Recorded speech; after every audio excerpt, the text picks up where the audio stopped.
하나님 말씀 창세기 22장, 창세기 22장입니다. 17절과 18절 두 절 말씀을 우리 다 함께 한 음성으로 봉독하겠습니다. 창세기 22장 17절 18절입니다. 내가 네게 큰 복을 주고 네 씨로 크게 성하여 하늘의 별과 같고 바닷가의 모래와 같게 하리니 네 씨가 그 대적의 문을 얻으리라. 또 네 씨로 말미암아 천하 만민이 복을 얻으리니 이는 내가 나의 말을 준행하였음이니라 하셨다 하니라. 아멘. 새해가 시작되고 첫 번 특별 새벽 기도회에 나흘 동안 하나님의 복을 누렸던 사람 네 사람의 이야기를 함께 나누면서 그들이 왜 하나님의 복을 받았는가, 세상의 복 이야기로 시작할 수도 있겠지만 모든 서론 거두절미하고 하나님의 복 받은 사람, 오늘은 아브라함, 내일은 이삭, 모레는 야곱, 걸피는 요셉까지 창세기에 나타난 우리의 믿음의 열조들의 아름다운 신앙을 더듬으면서 그들의 복받음을 어떻게 받게 되었는가 하는 것을 더듬어 보고자 합니다. 우리가 아브라함은 너무도 잘 알고 있습니다. 근데 오늘 성경 본문 창세기 22장에 보게 되면 아브라함이 받은 복을 하나님의 큰 복을 받았다고 말하고, 그 씨가 복을 받는다고, 그 씨의 대적의 문을 그 후손들이 얻게 된다고 이야기하고, 천하 만민이 다 그 후손들로 말미암아 복을 받는다고 말합니다. 창세기 12장에 보게 되면 갈대아 우르에 살고 있는 아브라함이 하나님의 부름을 받고 떠나서 하란에 머물다가 다시 하란을 떠나서 마침내 가나안 땅에 가는 이야기가 적혀 있습니다. 그런데 성경에 보게 되면 이 아브라함이 복받은 비결 많은 것들이 있지만 저는 아주 간단하게 한 8가지만 간추려서 말씀을 드리려고 합니다. 첫 번째, 창세기 12장을 한번 펴주시면 창세기 12장 1절입니다. 12장 1절 함께 읽겠습니다. 여호와께서 아브라함에게 이르시되 너는 너의 본토 친척 아비 집을 떠나 내가 네게 지시할 땅으로 가라. 아브라함이 살고 있던 땅은 갈대아 우르입니다. 그 땅을 떠나야 된다는 거예요. 복을 받기 위해서는 복받을 수 없는 자리로부터 떠나는 겁니다. 그것을 버려야 합니다. 첫 번째, 떠나야 돼요. 떠나지 않으면, 시편 1편에 복 있는 사람의 특징이 무엇인가? 복 있는 사람은 악인의 꾀를 좇지 아니하고 죄인의 길에 서지 아니하고 오만한 자의 자리에, 그것을 다른 말로 말하면 생각이 다르다는 겁니다. 생각이, 악인의 꾀를 좇지 않는다. 악한 사람들의 꾀와 나의 꾀, 생각이 다르다는 거예요. 그런 사람들이 앉는 자리와 서는 자리가 다르다는 겁니다. 복받지 못할 자리에 있는 사람들은 그 자리를 떠나야 됩니다. 아브라함은 아브람 시절에 갈대아 우르에 있었습니다. 갈대아 우르는 우리가 알고 있는 대로 아브라함의 아버지 이름이 뭐죠? 데라예요. 데라가 하던 일이 뭐였습니까? 우상장사였습니다. 우산장사가 아니고 우상. 아이들 우상장사였어요. 그것은 적어도 이방신, 우상을 섬기는 신전만 300개 이상이 있었다고 전하에 내려옵니다. 옛날 갈대아 우르에 그렇게 사람이 많지 않았을 텐데 이방의 신전들이 그렇게 많았다는 거죠. 그것은 하나님의 복받는 땅이 아니에요. 그 땅을 떠나라고 말합니다.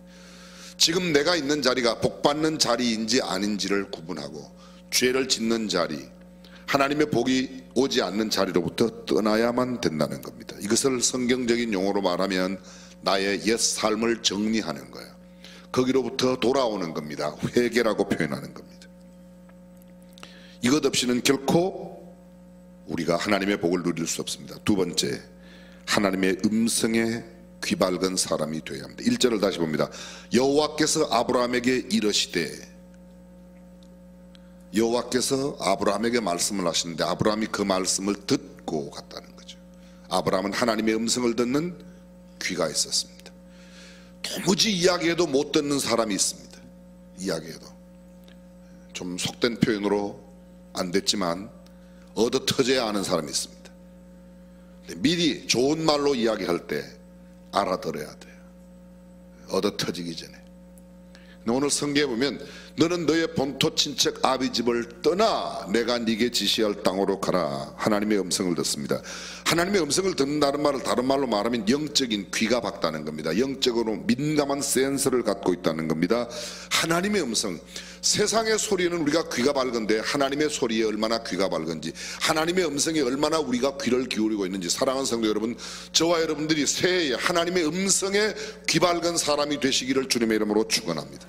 내가 앉아야 할 자리인지 서야 할 자리인지 가야 할 자리인지 가지 말아야 할 자리인지를 구분하고 그 자리로 가지 않는 것, 그 자리를 떠나는 것, 지금 내가 있는 자리가 그 자리면 그 자리를 떠나야 된다는 것입니다. 세 번째, 4절을 보겠습니다. 4절. 이에 아브라함이 여호와의 말씀을 쫓아갔고 롯도 그와 함께 갔으며, 이에 아브라함이 여호와의 말씀을 쫓아갔다. 하나님의 말씀으로 그의 모든 삶의 모토를 삼았다는 겁니다. 한마디로 말하면 그는 하나님의 말씀의 사람이에요. 말씀의 사람이에요. 물론 아브라함의 생에 보면 실수가 굉장히 많이 있습니다. 실수가 많이 있습니다. 우리가 당장 처음 부름받고 가나안 땅에 갔을 때도 가나안에 기근이 드니까 애굽으로 내려가요. 애굽으로 내려갈 때 이렇게 말합니다. 애굽으로 우거하러 갔다가, 그 우거라는 히브리어 원어는 잠깐만 내가 피해야지. 근데 이곳 가나안을 떠나서 애굽으로 갈 때는 하나님의 음성이 없었습니다. 근데 애굽에 가서 큰 화를 당하고 돌아오게 되는 거죠. 갈대아 우르에서 떠날 때는 몇 살인지 정확하게 알지 못합니다. 하란을 떠날 때에 75세였습니다. 사실 75세 된 어르신이 하나님의 음성을 듣고 떠난다, 이거 쉽지 않습니다. 75년 동안 삶을 살던, 아니 물론 그 전에 갈대아 우르에 살고 다시 하란으로 왔습니다. 여러 번 말씀드렸지만 하란은 그 이름의 뜻이 열매 없는 곳, 황무한 땅, 그런 뜻입니다. 그게 언제까지 사는가 하면 75세요 75세 때에 그 집안에 놀라운 일이 일어났습니다. 아버지 데라가 죽습니다. 아버지 데라가 죽을 때 나이가 몇 살이에요? 205세예요 그럼 205세에 데라가 죽었는데 아버지가 죽을 때 내 나이가 75세예요 아버지는 205세에 죽었어요. 그럼 아버지가 나를 몇 살에 낳은 겁니까? 130살에 낳은 겁니다. 데라가 130살에. 그때는 그랬어요. 지금은 그게 말도 안 되는 이야기 같지만 그때는 그랬습니다. 그런데 아버지 데라가 죽고 하란을 떠났습니다. 그 데라라는 히브리어의 뜻이 뭔가 하면 연기하다, 지체하다, 그런 뜻입니다. 하란에 머물렀어요. 황무한 땅, 열매 없는 땅, 거친 땅, 하란이에요. 거기서 뭐가 죽기까지? 지체하는 것이 죽기까지. 연기하는 것이 없어졌습니다. 연기가 죽었어요. 다시 말하면 신앙의 삶에는 연기하지 말고 지체하지 말고 오늘 해야 할 그때 일을 할 때 하나님의 복이 임할 줄로 믿습니다. 데라가 죽어야 돼요. 데라가 죽어야 돼요. 이걸 이렇게 말하면 안 돼요. 아버지가 죽어야 돼요. 이렇게 말하면 안 돼요. 데라가 죽어야 됩니다. 연기하고 지체함이 내 삶 가운데 내일로 미룬다, 이런 게 없어져야 된다는 겁니다.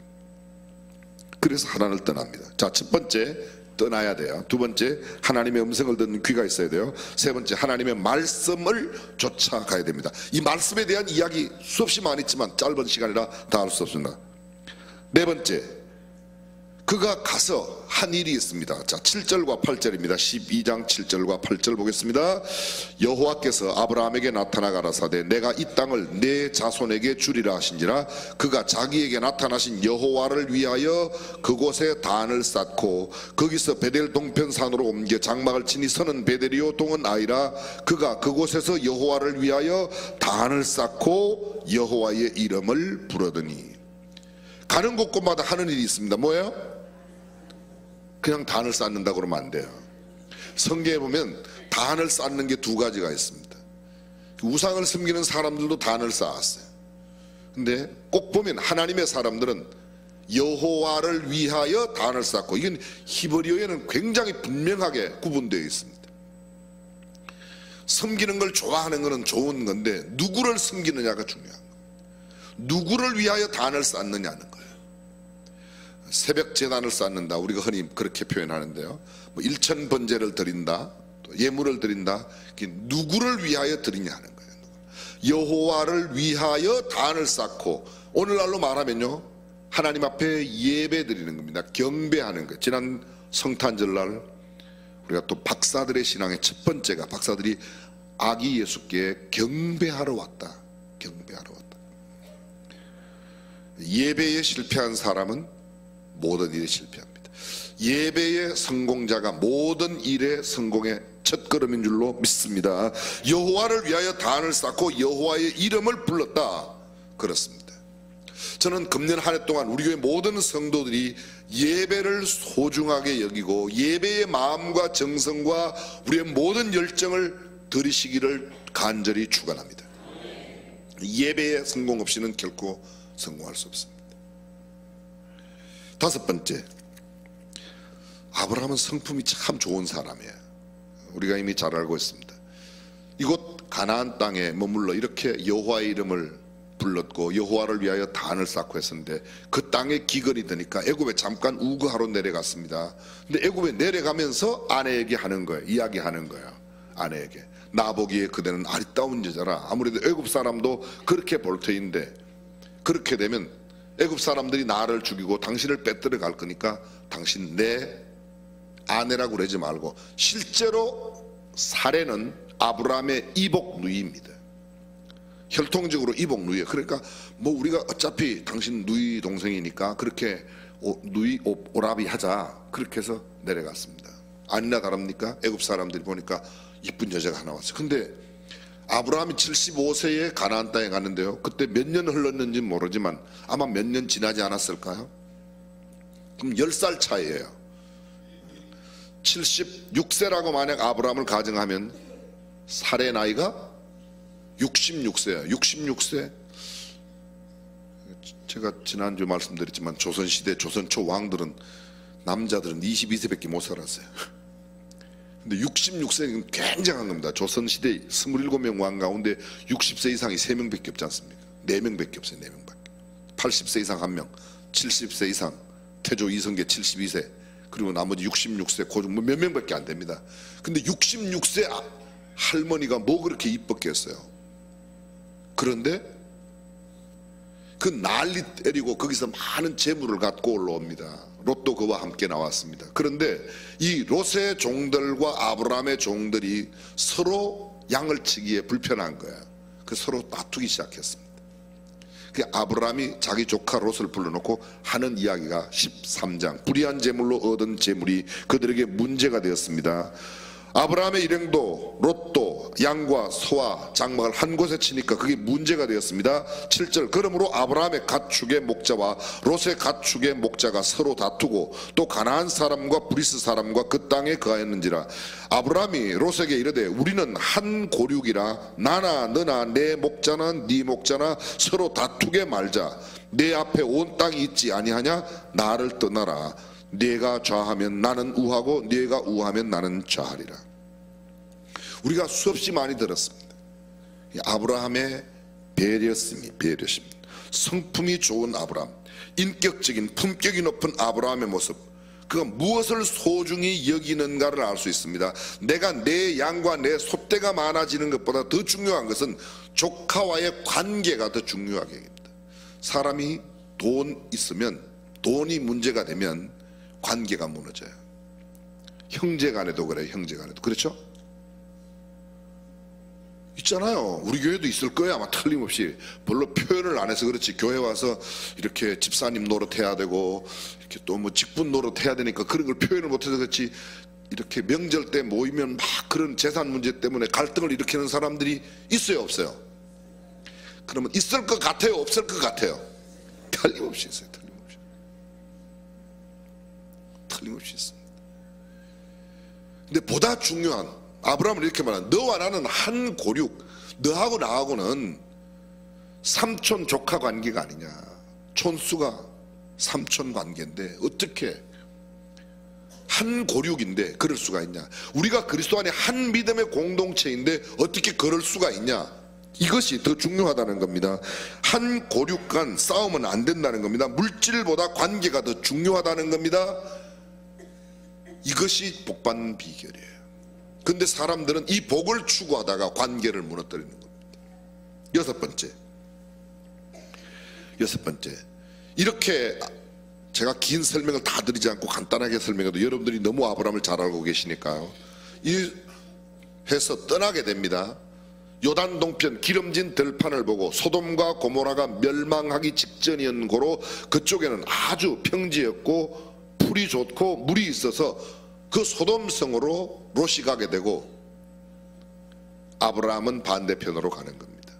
근데 문제는 전쟁이 일어났습니다. 14장으로 가면 전쟁이 일어납니다. 14장 1절, 당시에 시날 왕 아므라벨과 엘라살 왕 아리옥과 엘람 왕 그돌라오멜과 고임 왕 디다리, 요 네 명의 왕과 2절부터입니다. 소돔 왕 베라와 고모라 왕 비르사와 아드마 왕 시납과 스보임 왕 세메벨과 벨라 곧 소알 왕과 싸우니라. 4명의 왕과 5명의 왕이 서로 연합을 했습니다. 이쪽에 4명, 이쪽에 5명. 그 서로 싸움이 붙었습니다.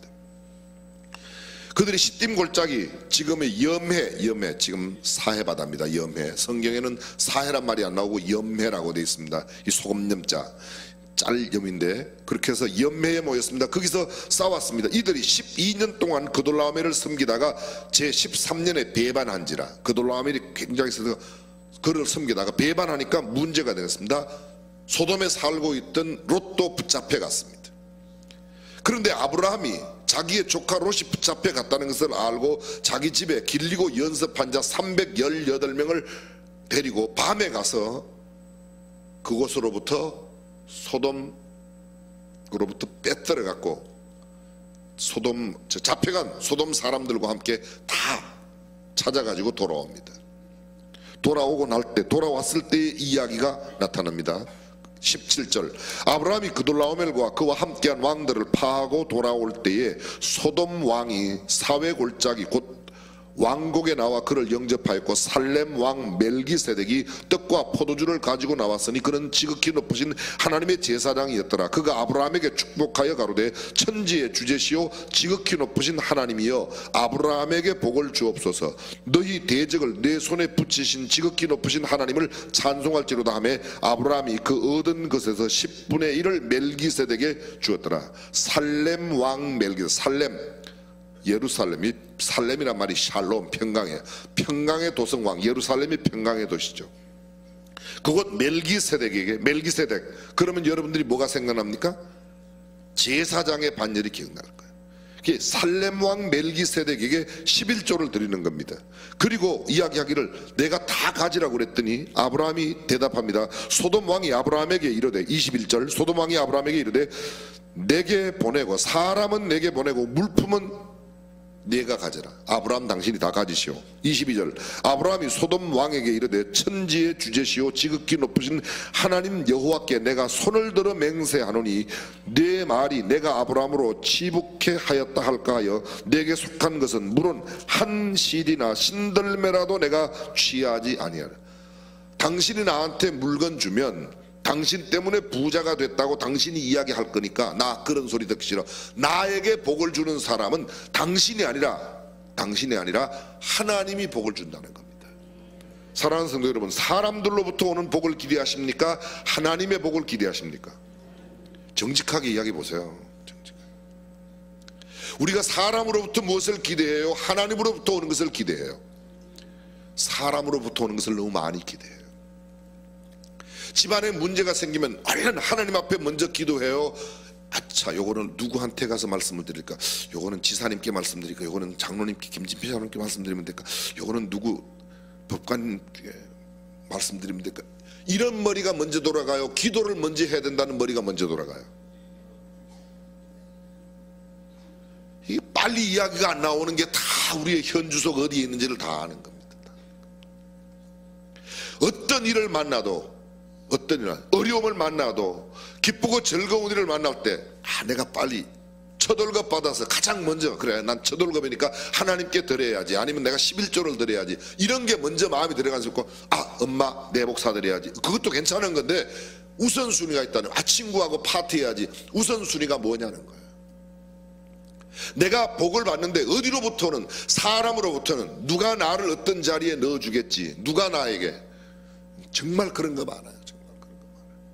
저는 예수 믿는 사람들이 할 수만 있다면 예수 믿는 사람들, 정말 바르게 믿는 사람들이 영향력 있는 자리에 많이 갈 수 있기를 바랍니다.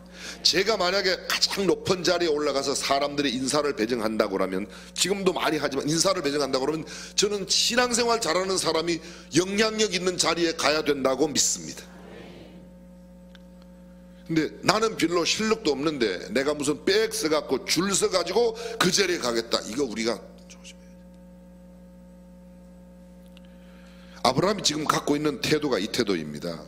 너 때문에 나 부자 되었다 하는 소리 듣기 싫어. 나는 하나님께서 복 주시는 거야.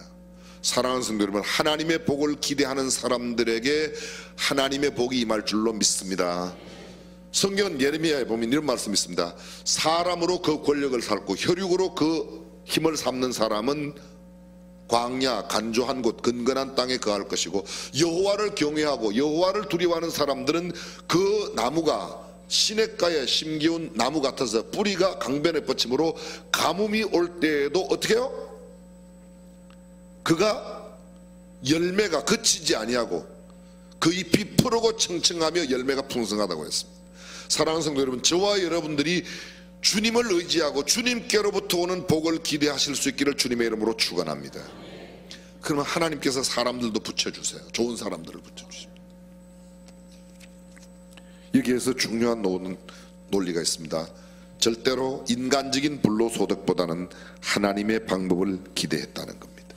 7번째, 19장에 보게 되면, 자, 또 19장으로 가겠습니다. 조금 16장에는 15장 16장에는 하나님의 약속이 나오고 하나님께서 하늘의 별처럼 바다의 모래처럼 후손을 주시겠다, 그런 약속들도 있고, 아브라함이 하나님 앞에 제사 드리는 이야기가 15장에 나옵니다. 16장에는 그가 아들이 없어서 하갈을 취하여 이스마엘을 낳는 이야기입니다. 17장 언약이 나오고 18장은 천사가 찾아와서 아브라함이 만나 사라에게 아이를 준다고 하는 이야기입니다.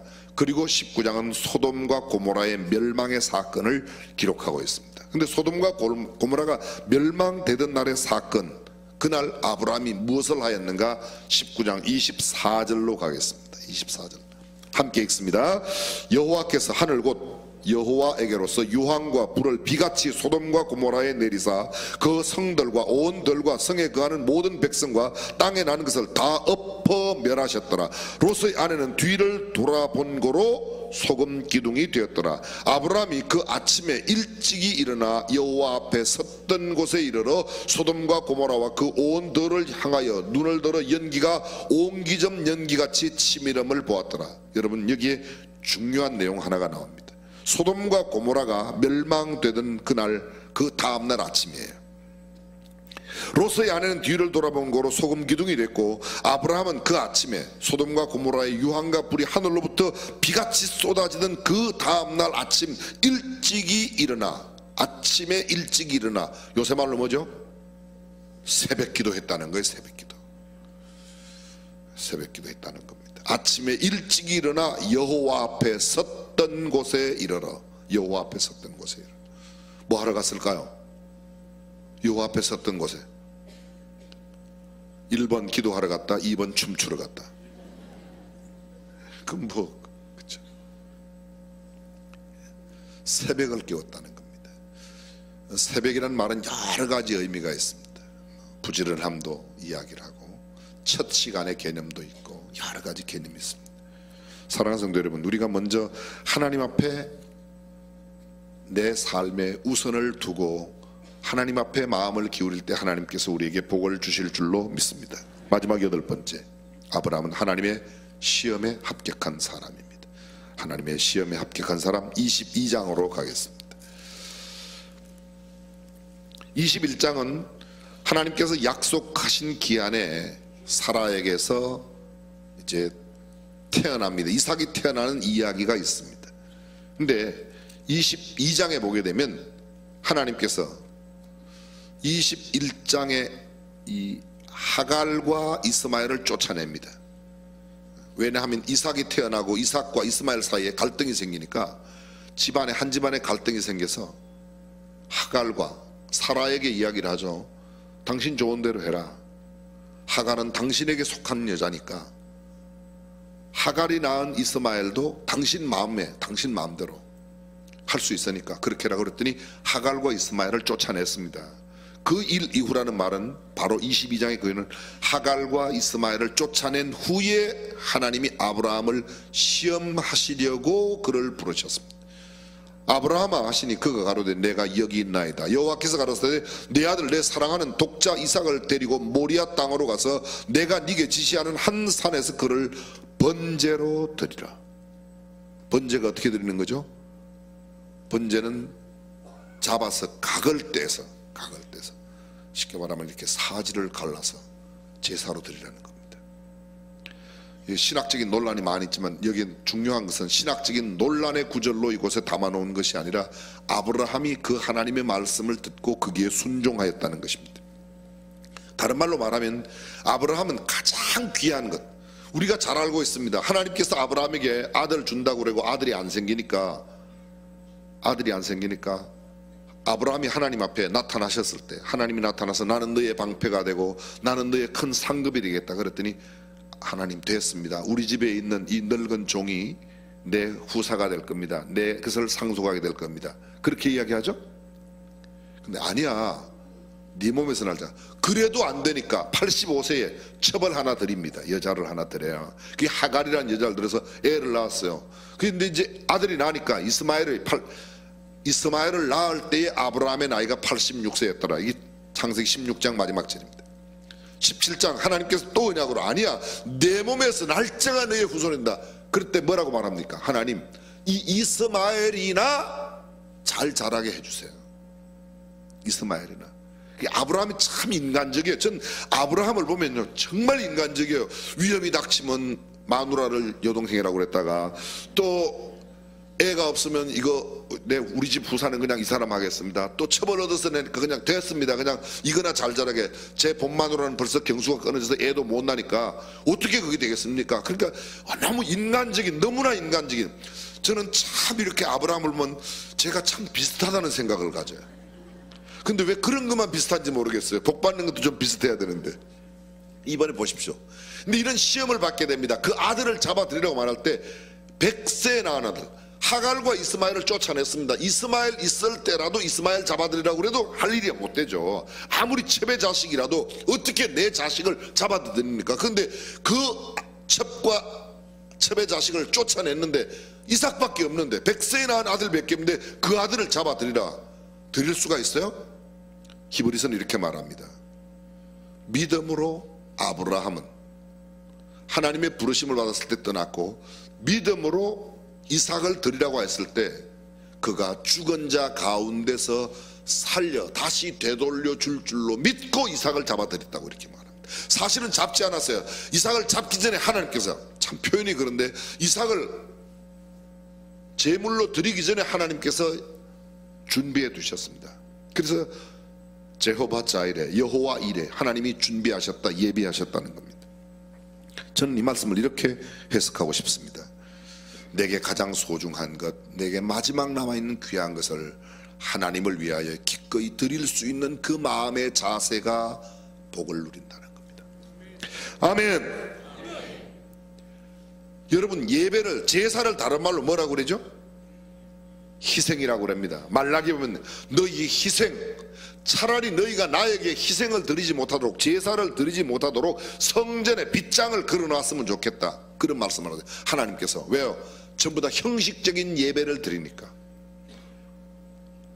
형식적인, 우리의 예배가 그런 예배가 아닌가. 예배를 때우는 예배, 드림이 아니라 희생이 뭐예요? 희생은 가장 쉬운 말로 말씀드리면 내가 손해보는 겁니다. 내가 가장 귀한 시간, 내가 어떤 다른 것 하고 싶은 일이 있는데도 불구하고 그 일을 뒤로 돌리고 예배를 우선시하고 하나님 앞에 기도를 드리고 하나님 앞에 구별하여 성별하는 그 마음을 가질 때 참된 신앙의 자세인 줄로 믿습니다. 그것을 갖지 못하면 아담은 옆구리를 하나님 앞에 내어드렸어요. 그래서 그 갈빗대를 내어드림으로 하와라고 하는 아내를 얻게 됩니다. 야곱은 라헬을 얻기 위하여 그의 청춘 14년 동안을, 성경은 이렇게 말합니다.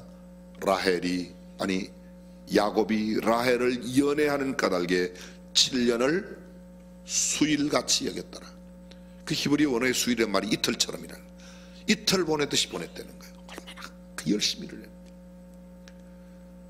근데 7년 동안 일하고 라헬인 줄 알고 들어가서 자고 나오니까 이게 라헬이 아니고 레아예요. 참 암만 급해도 그렇지 그렇게 여자를 못 봐요? 이게 동생인지 언니인지 구분도 못 돼요? 그때 아마 콩카프리 씨였나 봐요. 그죠? 근데 외삼촌이자 장인된 어른에게 가서, 장인 어른은 이럴 수가 있습니까? 어찌 그렇게 야, 우리 동네는 언니 두고 동생을 먼저 보내는 법이 없어. 언니를, 네가 진짜 동생을 갖기를 원하면 7년 동안 더 일해라. 예, 일하겠습니다. 7년 동안 약속을 합니다. 반면에 7일 뒤에 결혼은 또 시켜요. 제가 그날 야곱이었다면 7일 후에 라헬을 얻었을 때 레아 내삐고 그냥 갑니다. 저는 생각해보세요. 그렇죠? 내가 진짜 사랑하는 여자는 라헬인데 엉뚱한 여자하고, 근데 야곱은 그렇지 않아요. 이제 야곱의 생애 우리가 보게 될 것입니다. 야간 그렇게 합니다.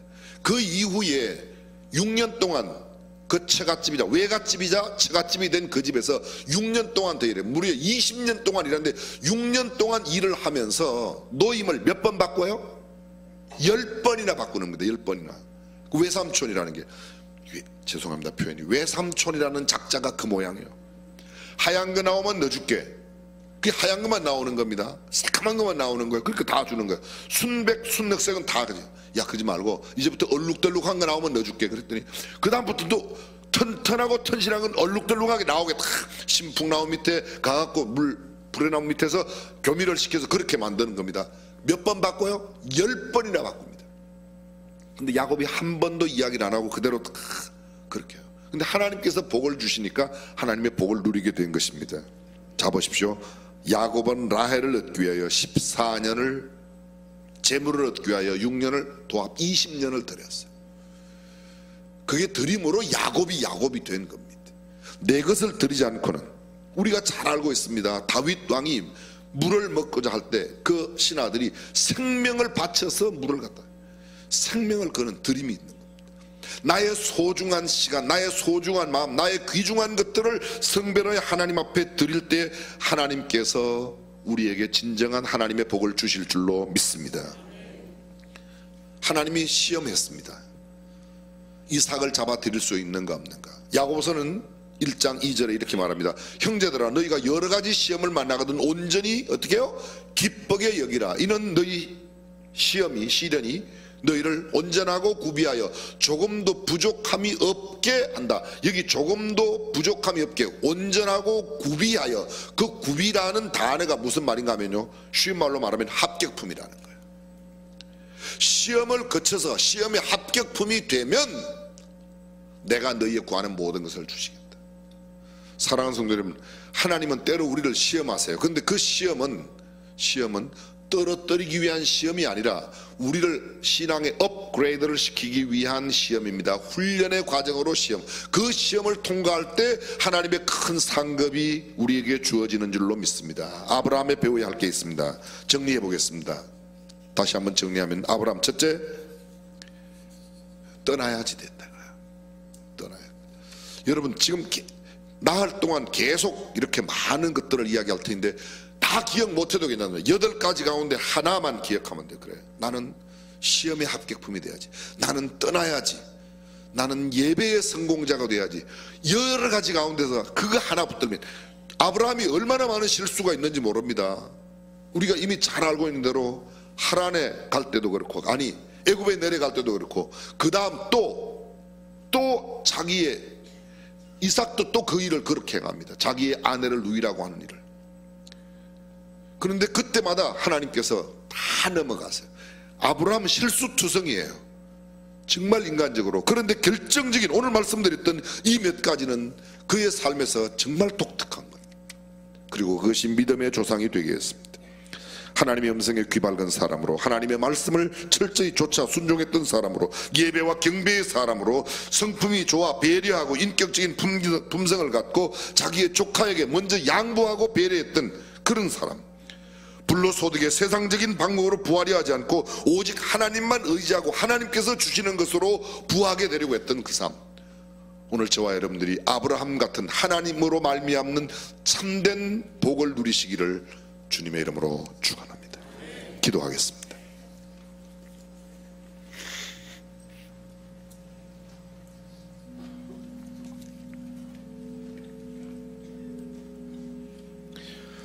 지금 내가 앉아 있는 장소가, 내가 줄 서고 있는 것이 혹시 하나님을 영화롭게 하지 못하는 그런 곳은 아닌지 모르겠습니다.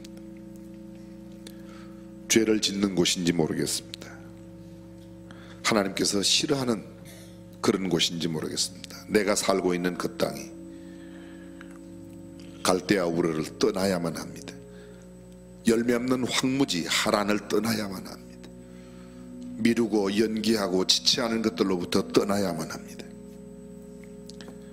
하나님의 음성을 들으면 그 음성에 귀 밝은 사람 되어 하나님의 음성 따라, 하나님의 말씀을 따라 쫓아가야 합니다. 가는 곳곳마다 여호와를 위하여 단을 쌓고 여호와의 이름을 불렀던 경배의 삶, 참 예배자의 삶을 그가 살았습니다. 내가 손해나는 것을 알지만, 내가 어른이지만 조카에게 먼저 양보했습니다. 배려했습니다. 좋은 것을 내어주었습니다. 인격적인 대우를 한 사람입니다. 불로소득의 세상적인 방법으로 부하려고 하지 않았습니다. 사람으로 말미암아 부를 얻었다고 하는 이야기를 들을까봐 그렇게 하지 않았습니다. 최소한의 전쟁 경비를 제외하고 아무것도 갖지 않았습니다.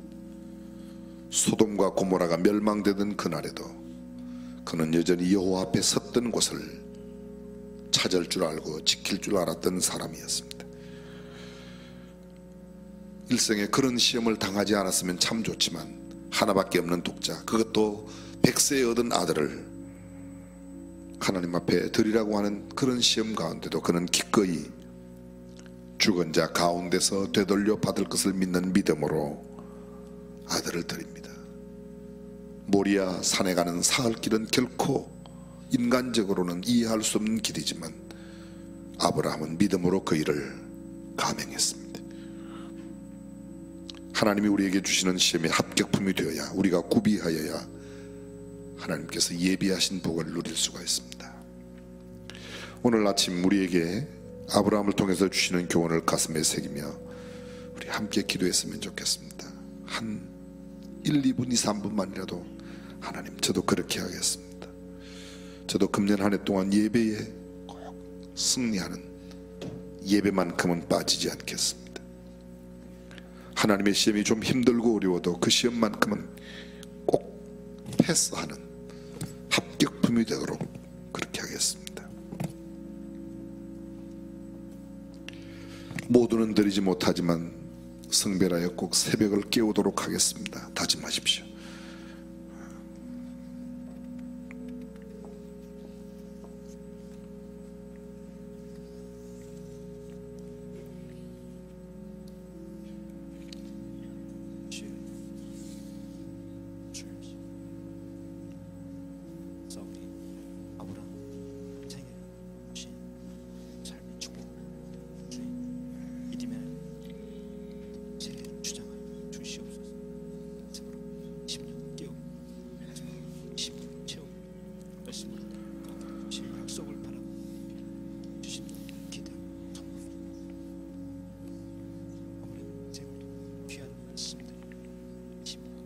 새벽두에 새벽을 깨워 주님의 전에 나왔습니다.